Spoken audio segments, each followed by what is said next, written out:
استاد سوالی ما درباره شستن روی و ماسک کشیدن به ریش است. در صحبت های پیشینتون گوش کردگی بودیم، یعنی که شستن روی که دیگر اعضاها باشد یک بارش فرض و یعنی 3 بار درجه کمالش است. استاد اگر ریش غوض باشد به ریش ماسک میکشیم و هم 3 بار میشیم، بود همی یک احساس نوباوری یا که شبه است که ریش مقصد تر شدگی نیست، یعنی که روی میتوانیم که از 3 بار زیادتر شویم یا اینکه نوباوری را دور کنیم.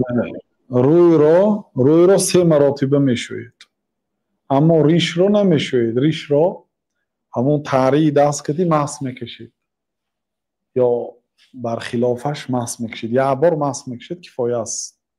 ماسک کشیدن ریش سنت است.